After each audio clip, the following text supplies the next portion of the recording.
Quantas almas se revelam no caminho que se segue, quanta alegria em tantos lábios que pedem, quantas almas se revelam. Boa noite a todos. Que Jesus, o nosso Mestre, nos abençoe, nos ampare em todos os momentos das nossas vidas. A parábola que é objeto do tema que escolhemos para esta noite é talvez a mais conhecida e talvez também a menos compreendida do Evangelho de Jesus. Se nós examinarmos o Evangelho, nós vamos verificar que Jesus, em muitos momentos, destacava os ensinamentos de uma forma direta, de uma forma muito clara, fruto da excelência da sua mensagem. E, outras vezes, o mestre apresentava a sua mensagem através de uma narrativa simbólica, de uma parábola, de uma narrativa, de uma história com personagens, com um fundamento esclarecedor, com um fundamento moral. E essas parábolas muito conhecidas, a parábola do bom samaritano, a parábola do filho pródigo, das virgens imprudentes e tantas outras, da dracma perdida, da ovelha perdida, esses ensinamentos foram colocados de uma forma simbólica, de uma forma representativa. E, no caso, a parábola do filho pródigo é muito sugestiva a demonstrar a técnica do mestre, porque nós sabemos que o único título que Jesus aceitou foi o título de mestre. Quando ele é perguntado de que o inquirido, bom mestre, ele diz, bom, não, mestre sim, bom só o Pai que está nos céus. Então, a técnica que Jesus utilizou era a técnica de um professor, era a técnica de um mestre, para trazer os ensinamentos àquela sociedade que acorria para aquele homem que havia retirado do túmulo os mortos, restituído a vista aos cegos e, portanto, com uma realização que impactou profundamente, que impactava profundamente os povos de então. E a parábola do bom samaritano, ela está inserida tão somente no Evangelho de São Lucas, no capítulo 15. É somente o evangelista Lucas que que relata essa parábola do chamado filho pródigo. Alguns autores, entre eles Clóvis Tavares, fala que essa parábola deveria se chamar a parábola do pai compassivo.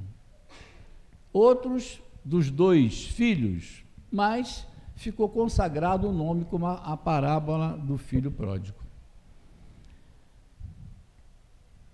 Essa parábola, nós vamos lembrar, todos nós conhecemos, mas é importante que leiamos e que compreendamos o contexto em que ela foi proferida.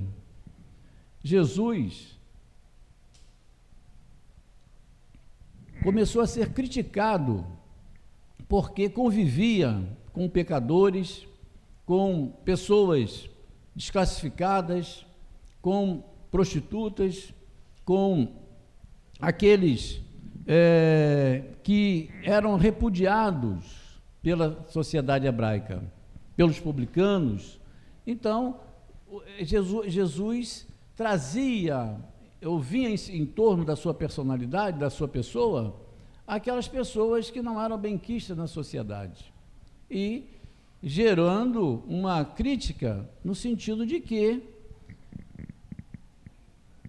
ele, ao invés de conviver com os puros, com as pessoas de maior porte na sociedade, convivia com aqueles chamados desclassificados. Exatamente por causa dessa crítica é que Jesus narra a parábola do filho pródigo. E é interessante porque o próprio Evangelho, os próprios evangelhos relatam que essas parábolas eram dirigidas ao povo em geral e aos discípulos. No próprio texto evangélico, Jesus e aos discípulos realizava um ensinamento mais direto, mais objetivo, em função de serem os seus discípulos mais aptos a compreenderem a essência da sua mensagem. E a parábola do filho pródigo foi lançada, portanto, nesse ambiente de questionamento. Como pode um profeta conviver com pessoas, com mulheres equivocadas, com pessoas que são rejeitadas da sociedade? Era essa a crítica que se fazia à conduta de Jesus. E a parábola do filho pródigo diz que um homem tinha 2 filhos, e o mais novo chega para o pai e pede a ele que lhe outorgasse os bens da sua herança, aquilo que ele teria direito após a morte do pai, porque na sociedade hebraica seria possível, ou era possível, que os filhos pedissem o que hoje nós chamaríamos de um adiantamento da legítima que o herdeiro teria direito, ou terá direito, quando da morte do seu progenitor. E esse filho mais novo pede que o pai lhe desse a sua parte da herança. E o pai, narra o evangelista Lucas, acede e dá ao seu filho aquela parte dos bens que ele detinha. E o que acontece? O filho mais novo recebe a parte que lhe competia, reúne, naturalmente, aufere valores daquela parte da herança e sai da casa paterna e vai para um local distante. E lá, nesse local distante, o que ocorre? Ele dilapida os bens que o pai lhe houvera dado, aquela fortuna, dilapida os bens e começa a perder toda aquela riqueza que ele havia recebido.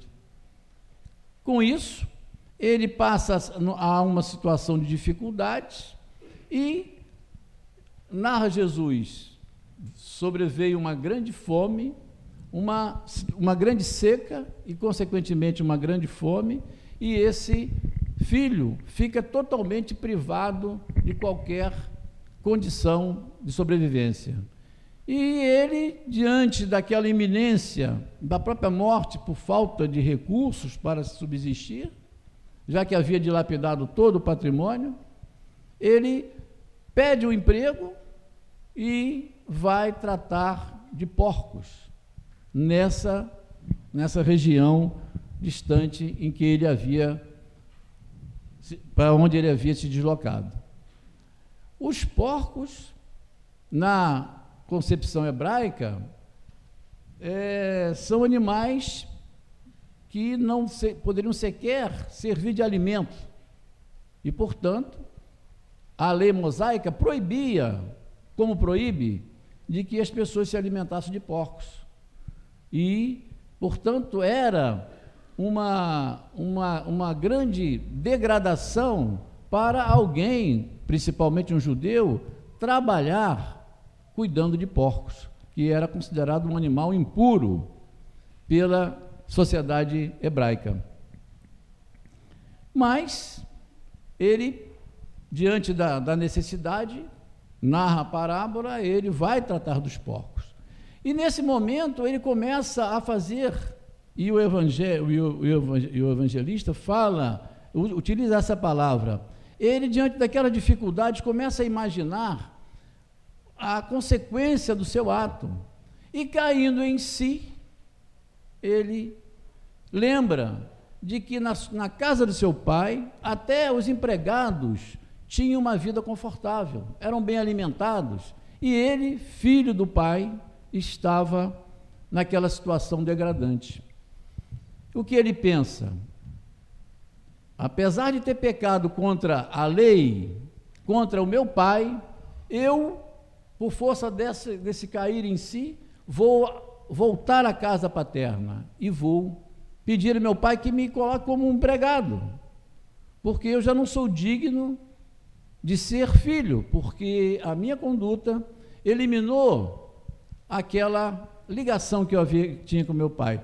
Mas eu vou voltar à casa do meu pai e vou pedir que me acolha como um empregado. E faz, tem a ideia e vai em direção à casa paterna. O que ocorre? Chegando à casa paterna, o pai o vê de longe e sequer espera que ele chegue a casa. O pai sai correndo e vai abraçar o filho, tomado de um júbilo intenso. Aquele filho que havia dilapidado os bens que ele lhe havia concedido. E, portanto, manda que seja providenciada uma indumentária, uma túnica nova, e que ele tenha os pés calçados do desgaste daquelas sandálias que ele estava utilizando. E acrescenta que deveriam os servos colher ou abater um novilho mais robusto para que todos ceassem como regozijo aquele retorno do filho à casa, e que se colocasse nele um anel para que ele tivesse a integração com o pai. O filho mais velho, que estava no campo trabalhando, observa aquele alarido, aquela situação diferente na casa do pai. E quando chega próximo, ele obtém informação de um servo que havia uma festa. Mas por que a festa? Porque aquele seu irmão que havia abandonado a casa, retornou e foi recebido com uma festa pelo seu pai.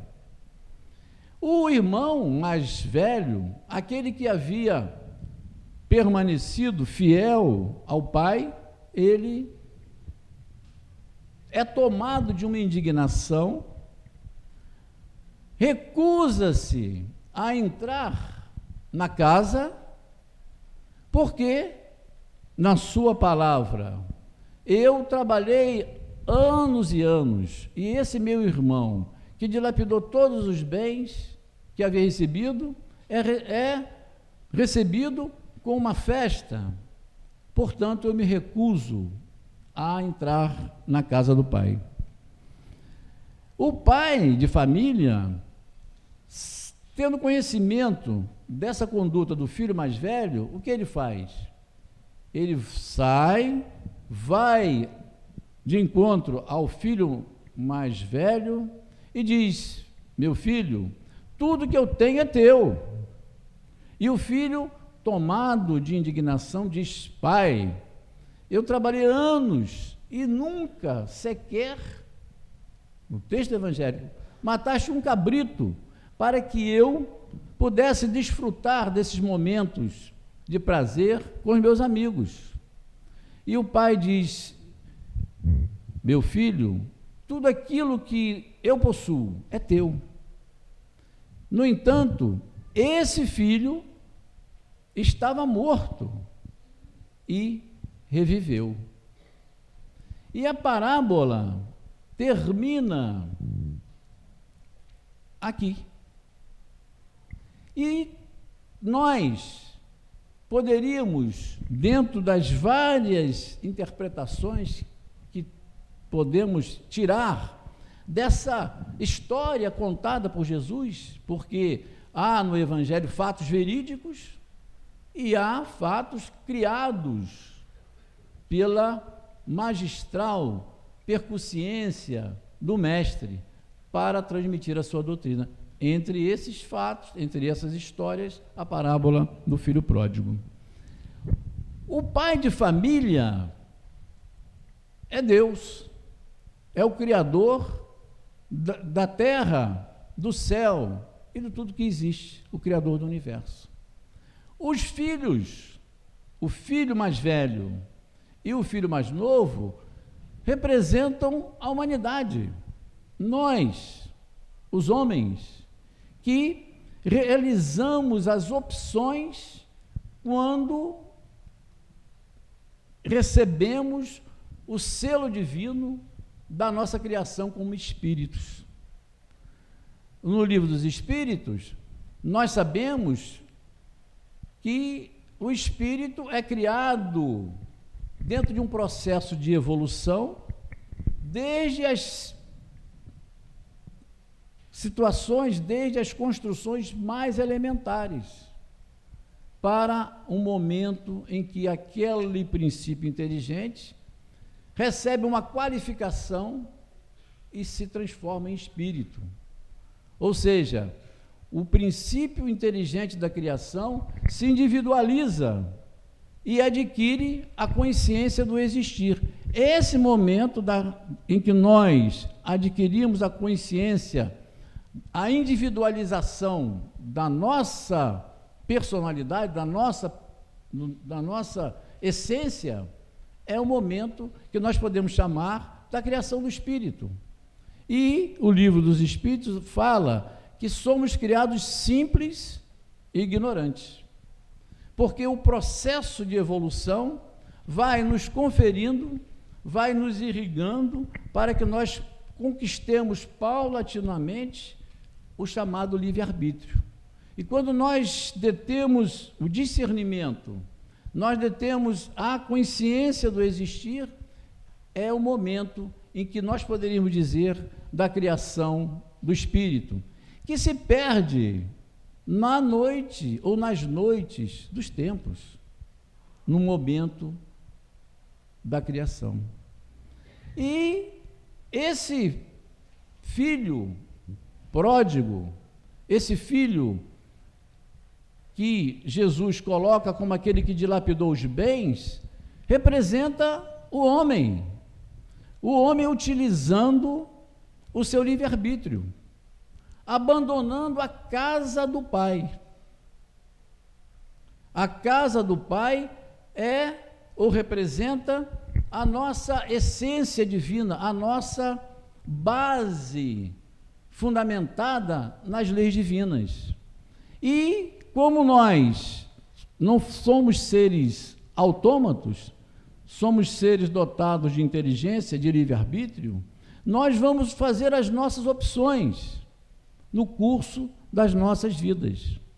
E a opção que muitas vezes realizamos é a opção feita na simbologia de Jesus do filho pródigo.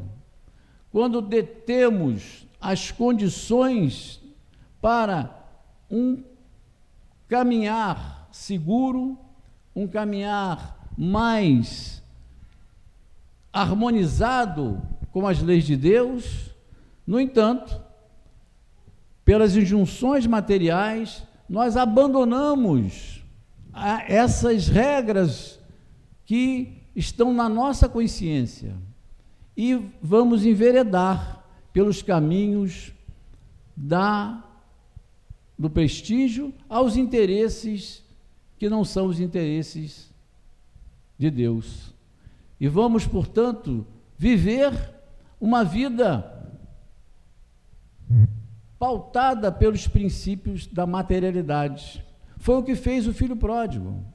Optou, recebendo a concessão divina, ou recebendo a sua condição de espírito, faz a sua trajetória, abandonando a chamada casa paterna, abandonando os princípios que nós poderíamos dizer de segurança, que vão nos levar mais rapidamente à perfeição. Muito embora nós saibamos, e a doutrina espírita, eminentemente evolucionista, mostra que todos os espíritos chegarão um dia à perfeição.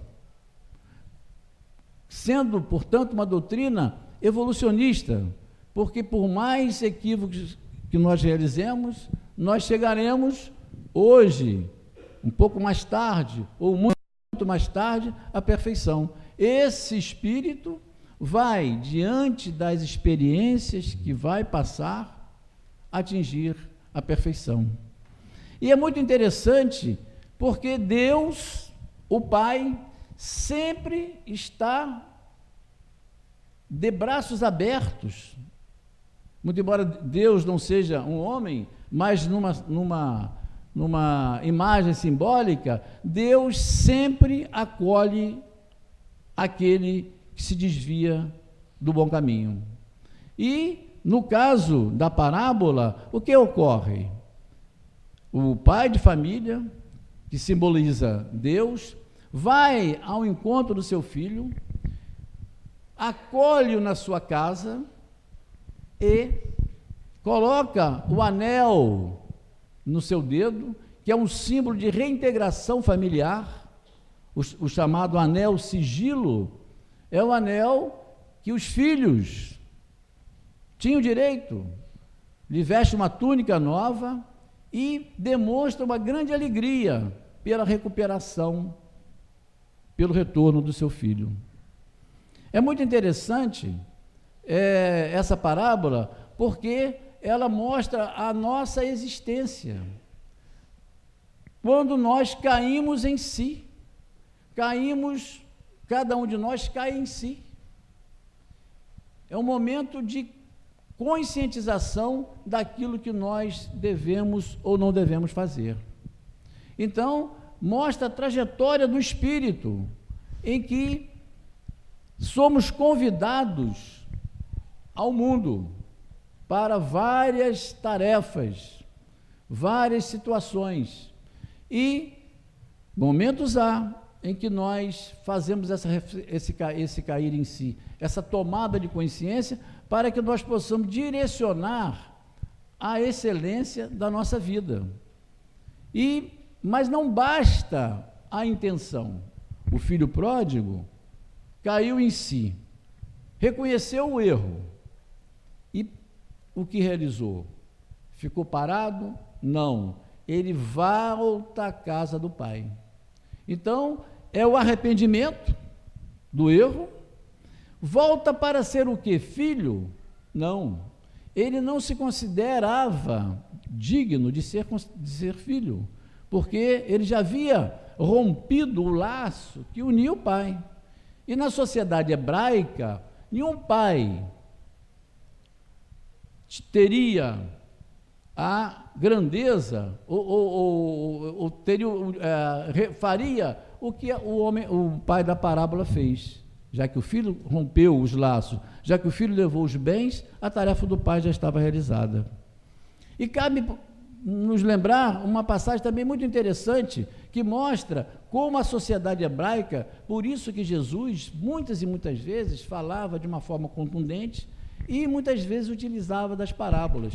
Nós não podemos esquecer que o grande vulto do cristianismo, Paulo de Tarso, quando ele vai, após a conversão de Paulo de Tarso, ele vai à casa do pai. Ele perdeu o título de rabino, perdeu todas as amizades, perdeu todo o dinheiro que possuía, e ele vai à casa do pai. Não tinha para onde ir, e ele procura a casa do pai, que é o movimento natural, e vai à casa do pai, na cidade de Tarso. E o que ocorre no livro Paulo Estevão, relatando com bastante minúcias esses fatos? O pai de Paulo, ou de Saulo, ele não compreendeu. Vamos dizer assim, uma antítese da parábola do bom samaritano. O pai de Paulo não aceitou a sua conversão. E o que faz? Ele rompe, ele diz a Paulo que os laços que uniam estavam rompidos e que Paulo deveria, portanto, seguir esse Cristo, já que ele não desejava renegá-lo. Então, nós vemos a importância da figura paterna naquela sociedade, que era baseada muito no elemento masculino. Então, o pai de Paulo não o acolhe, diferentemente do pai da parábola, que sequer demonstrou qualquer mágoa com relação ao filho. É o que ocorre conosco, quando muitas vezes nós pensamos que estaríamos fazendo uma espécie de negócio com a divindade, quando a divindade não se ofende com os nossos erros, porque Deus é o amor absoluto, e o amor absoluto jamais poderia se ofender. E essa parábola mostra exatamente isso, mostrando que sempre temos possibilidade de retorno à casa do Pai. E aí já nós vemos uma grande lição para os tempos afora, com relação às chamadas penas eternas, porque o próprio cristianismo, alguns séculos depois, engendrou a teoria do inferno, do céu e da punição eterna. E a parábola do bom samaritano é exatamente a negação das penas eternas, mostrando que Deus sempre está, a lei divina sempre nos acolhe, e demonstrando a importância da utilização do livre-arbítrio, porque assim como o filho pródigo utilizou o livre-arbítrio para dilapidar os bens do pai, ou seja, abandonar as virtudes, deixar de cultuar o bem, ele utilizou também o mesmo livre-arbítrio para o retorno. E mais do que isso, ele arrependeu-se e buscou a expiação, ou seja, eu me proponho a trabalhar como um simples jornaleiro na casa do Pai. E, após isso, a reparação, porque ele trabalhando iria repor ao Pai aqueles bens que ele havia precocemente recebido. E nós vemos também, nessa parábola, a situação do filho mais velho, porque à primeira vista nós somos levados a imaginar, porque esse filho mais velho estaria coberto de razão. Por quê? Porque afinal de contas ele sempre trabalhou, e muitas vezes nós fazemos isso. Alguém é promovido ou de uma outra situação e nós imaginamos porque ele e não nós. E esse filho pródigo, esse filho mais velho, trabalhou para o pai, e quando ele vê que o pai está premiando, vamos dizer assim, o filho mais novo, ele fica indignado. E aí cabe um exame muito importante, e há uma palestra de Haroldo Dutra sobre exatamente o filho pródigo, que é de uma profundidade extraordinária. Essa palestra está naquelas publicações da editora Boa Nova, através de DVDs, uma delas é do Filho Pródigo. E Haroldo Dutra, com a sua competência muito reconhecida, faz uma análise muito interessante, muito profunda dessa situação do filho mais velho. E há uma questão também que as peculiaridades do Evangelho mostram. O filho mais velho, se nós formos examinar com mais detalhe, ele estava muito mais por uma situação de acomodação com o pai do que propriamente de uma vinculação ao pai. Porque ele usa uma palavra muito interessante, ele diz: meu pai, eu te sirvo há tantos anos. Ele não está se colocando na posição de filho, e sim de servo. Porque o servo serve a todos, mas o filho tem um vínculo direto, familiar, genético, com o pai. O filho mais velho não teve a coragem, vamos dizer assim, de realizar aquela abertura que o filho mais novo, por ser mais novo, menos experiente, realizou. E estava muito mais ali por um interesse em preservar a sua condição do que propriamente de se beneficiar daquela vinculação com o pai. Tanto é que o pai lhe diz: meu filho, tudo que eu tenho é teu, por que você está reclamando? Esse meu filho estava perdido e foi encontrado. Ele não estava, na sua estrutura de personalidade, ele não tinha o altruísmo, ele estava numa posição de egoísmo, o chamado filho mais velho. E o que acontece? Ele se nega sequer a adentrar a casa do pai. E diz: esse teu filho, não considera o filho como irmão. E diz para o pai: esse teu filho dilapidou os bens e ainda assim tu recebes, e enquanto eu jamais recebi uma festa dessa natureza. E há uma outra questão também muito interessante, que está no Evangelho, que nós, muitas vezes, passa desapercebido, que é o seguinte: no início da parábola, o mais moço deles disse ao pai: pai, dá-me a parte que me cabe dos bens. E ele lhes repartiu os haveres. O pai repartiu os haveres com os dois filhos. Não foi só com o filho mais novo. Ele repartiu com os dois. E o mais velho optou por ali permanecer, para poder, quem sabe, dentro de uma visão egoísta, receber uma melhor herança no futuro. Então, a parábola do filho pródigo mostra a humanidade com as nossas deficiências, com as nossas virtudes e com a realidade em que nós vivemos.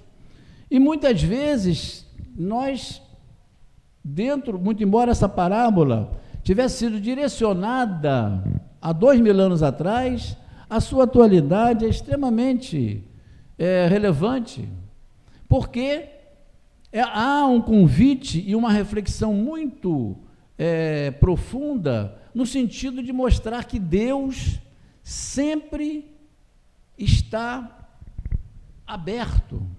Não há, na doutrina cristã, essa punição que aos poucos foi sendo encastelada no próprio cristianismo, porque a divindade não se ofende com os nossos erros, muito pelo contrário, viabiliza o retorno nosso à grei da sua casa. E, portanto, Muito embora nós tenhamos errado, como todos erramos, não estamos desamparados desse Pai, em nenhuma circunstância. E é a doutrina espírita que vem elucidar com muita clareza essas questões que até hoje povoam a nossa existência, a nossa vida, instituindo, e nós podemos ver aqui a própria ideia da reencarnação, porque a reparação seria feita em que momento? Quando é que nós poderíamos obter essa afinização com a lei de Deus? Numa vida só? Apesar dos erros que tenhamos cometidos? Será que seria lógico que nós consigamos, numa existência, a santificação absoluta, ou uma condenação, ou uma reparação, numa simples existência, que de anos, de poucos anos? É a grande reflexão que essa parábola nos remete. E também nós vemos a importância do arrependimento, porque o filho pródigo, ele reconhece o erro. O filho mais velho está, como muitas vezes nós nos colocamos, aparentemente. Há um livro de Alírio Cerqueira que ele fala que o filho pródigo detém o pseudo-amor, aquela aparente vida harmonizada não estava irrigada, não estava fertilizada pelo amor verdadeiro. Era uma vida de conveniência, era uma vida de conformidade. Ele agia muito mais por obrigação do que propriamente por por um valor que reconhecia ao seu pai. Então, muitas vezes, cabe a nós essa reflexão de que estamos agindo em determinado campo, no campo profissional, no campo social, no campo religioso. Será que estamos ali cumprindo tão somente uma mera obrigação?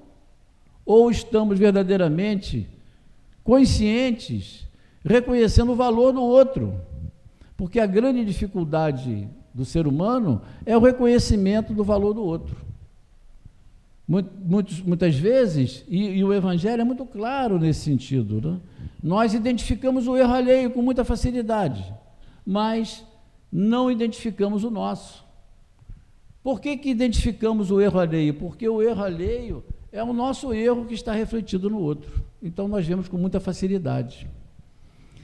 Essa questão do arrependimento é tão importante nos dias de ontem, nos dias de hoje, que nós vemos várias, por exemplo, São Paulo, que foi um criminoso. Ele era um criminoso, movido pelo interesse religioso, mas era um homicida. Ele matou, apedrejou, liderou a morte de Estevão.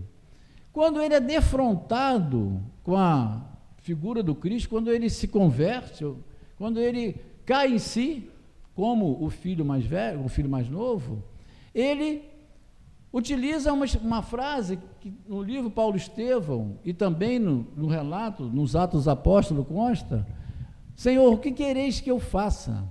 Ou seja, naquele momento ele tem a consciência e passa a uma ação. É um arrependimento positivo, mas existe um arrependimento negativo. E qual seria o arrependimento negativo mais emblemático do Evangelho? É a figura de Judas. Judas, que conviveu com Jesus, e é uma questão muito interessante, porque Judas era um discípulo, era um dos 12 apóstolos, convivia intimamente com Jesus, andava pelas ruas da Palestina, pelas estradas, com o Cristo. E ele opta, utilizando essa saída da casa do Pai, por uma atitude que ele, Judas, imaginava que fosse a melhor, de tentar colocar Jesus numa posição de líder, mas não de um movimento de redenção do homem, e sim de um domínio político, do homem político. O que ocorre? Quando ele toma conhecimento, quando ele cai em si, ele vê que ele tinha sido usado dentro da sua visão equivocada, dentro dessa opção de sair da casa paterna. Ele sai da casa paterna, sai daquela esfera. Imaginemos nós aqui, né? Uma certa feita eu tive a oportunidade, fui até com o Luiz Celso, nós conversamos, falamos o seguinte: vamos, antes de Chico Xavier morrer, vamos a Uberaba, porque morre hoje, não morre hoje, então fomos a Uberaba. E Celso, que todos aqui conhecem, é uma grande figura nossa lá de Rio Bonito. E fomos lá em Uberaba. Chegamos lá num dia, por acaso, Chico Xavier estava lá, e depois acabou, em vez de sair por uma porta, acabou saindo por uma porta que nós estávamos ali em pé. E quando Chico Xavier se aproximou, algumas pessoas dialogando, e Celso conversou um pouco com ele, eu estava em pé, ele chegou perto de mim, e eu dei a mão e não fiquei sem falar nada, perdi a voz, não tive o que dizer, não falei nada. Quer dizer, podia ter falado alguma coisa, não disse nem um boa noite, nada.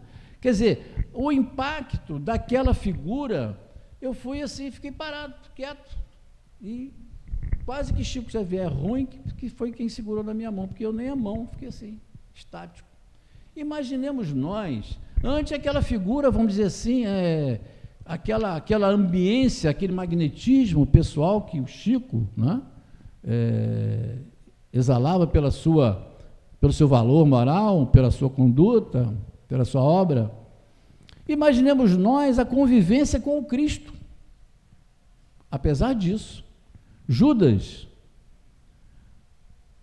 realiza aquele ato extremamente doloroso do Calvário e se arrepende. E o que ele faz? Opta pelo suicídio, ou seja, o arrependimento negativo. Porque se Judas, arrependido, estivesse, não optasse por aquela tragédia do suicídio, complicando muito mais a sua situação, não teria o acolhimento do Cristo, como teve. E há uma passagem de um livro, salvo engano, de Humberto de Campos, em que Tiago se encontrava após aquele drama do Calvário, os discípulos atônitos, cada qual procurando se recompor daquela tragédia, e Tiago, imaginando que a virtude estaria num afastamento da vida social para cultuar os valores nobres, está meditando em determinada região afastada, e ele vê a figura do Cristo, narra Humberto de Campos, e fica tomado de extrema alegria. Jesus já havia ressuscitado, e ele imagina que Jesus ali vinha para confortá-lo, para conviver por uns momentos com ele, fortalecer a sua fé, e Jesus passa um pouco rápido, e ele indaga: mestre, onde vais? E Jesus disse: eu vou socorrer Judas. Então, mostrando que o arrependimento é a grande mola do nosso progresso. Se erramos, o arrependimento é o primeiro passo que vai seguir com o nosso trabalho, com a reparação, com a expiação, fruto da justiça divina. E dizem ainda diz Humberto de Campos, que esse mesmo Judas, lá 2000 anos atrás, que reencarnou por várias e várias oportunidades, no século XV, ele tem a sua última encarnação, vamos dizer assim, em que ele se harmoniza com o Pai através da figura de Joana d'Arc, que também foi vendida, que também foi traída e que também morreu à morte extremamente dolorosa na fogueira do século XV. Então, essa parábola nos faz um convite para que nós pensemos sobre os dois irmãos. Em que lugar estaríamos colocados para que nós possamos direcionar com mais clareza a nossa vida. E Jesus foi muito claro. Não, o pai de família não se indignou com nenhum dos filhos, nem ao pródigo, que havia sido ingrato com ele, e nem ao filho egoísta, que não queria sequer reconhecer a sua alegria para o retorno do seu irmão. Absolutamente. E a divindade está sempre nos oferecendo oportunidades, momentos, para que nós possamos crescer espiritualmente e fazermos essa saída da casa, mas que essa saída seja uma saída em favor de Deus, ou seja, que nós possamos sair da sua casa para trazermos outros para aquela mesma casa. É essa a função do cristianismo, é essa a função da doutrina espírita, levar a todos. Emmanuel já disse, certa feita, que o maior benefício que alguém pode fazer pela doutrina espírita é a sua divulgação. A maior caridade que se pode fazer pela doutrina espírita é divulgá-la, porque é exatamente da transmissão dos conhecimentos, da certeza da imortalidade, da justiça da reencarnação, da misericórdia de Deus, dos postulados absolutamente rígidos do Cristo, é que nós poderemos realizar aquilo que é a nossa meta reencarnacionista, a nossa melhoria intelectual e moral, e contribuirmos com as nossas parcas forças para a melhoria da sociedade em que nós vivemos. Então, o Mestre Jesus, quando lançou essas parábolas que ficaram na literatura religiosa, na literatura do mundo, como uma assertiva da grandeza do Pai.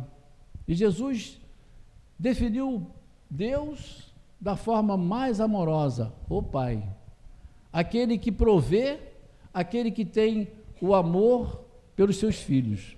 E quantas vezes nós nos esquecemos desse Pai amoroso e bom. E a parábola do filho pródigo, que Clóvis Tavares chama da parábola do pai compassivo, é um atestado permanente para as nossas vidas de que jamais nos afastemos dos olhos de Deus, porque Deus nunca se afasta dos seus filhos. Há um texto de um filósofo que diz que onde estivermos, de dia, de noite, esteja acesa ou apagada a nossa lâmpada, Deus nos vê sempre. E um livro extraordinário de Walbatan, que tem esse título, Sob o Olhar de Deus.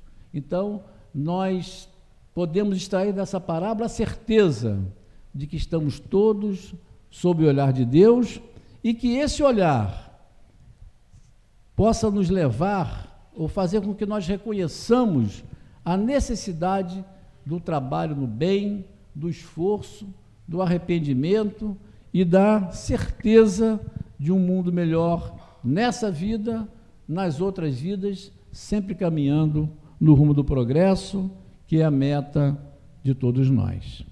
Que nosso Mestre Jesus nos abençoe e que Deus nos ampare sempre.